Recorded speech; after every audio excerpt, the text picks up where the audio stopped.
సింహరాశి సింహరాశి వారికి ఈ 8 జూన్ నుంచి 14 జూన్ వరకు గల గ్రహస్థితుల్ని పరిశీలిస్తూ ఉండగా 5 గ్రహాల యొక్క ఉత్తమోత్తమమైన ఫలితాలు చాలా అద్భుతంగా ఉన్నాయి అని చెప్పచ్చు.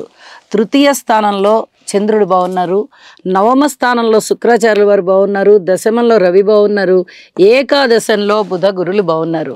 వరస రాసుల్లో 3 రాసుల్లో 4 గ్రహాలు బాగుండడం కూడా చాలా అద్భుతమైనటువంటి ఫలితాలను ఇచ్చేది. మాలికా యోగం కింద దీన్ని చెప్పుకోవచ్చు.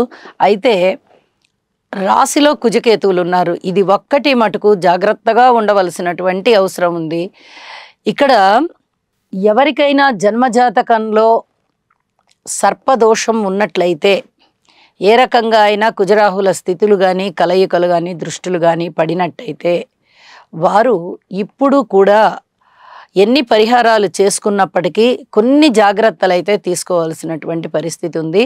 అవి ఎటువంటి జాగ్రత్తలు అంటే ప్రయాణాలలో కొన్ని భద్రతా ఏర్పాట్లు చేసుకోవడము, అలాగే కుజరాహు శనిగారుల యొక్క స్తోత్రపారాయణాలు చేసుకోవడము, ఆరోగ్యానికి సంబంధించి ముఖ్యంగా స్త్రీలకి సంబంధించి గర్భాశయానికి సంబంధించినటువంటి ఇబ్బందులు కొన్ని ఏర్పడుతూ ఉంటాయి. అలాంటి వాటి విషయంలో జాగ్రత్తలు తీసుకోవడము చాలా చాలా తప్పనిసరి అని చెప్పి తెలియచేస్తూ ఉన్నాను.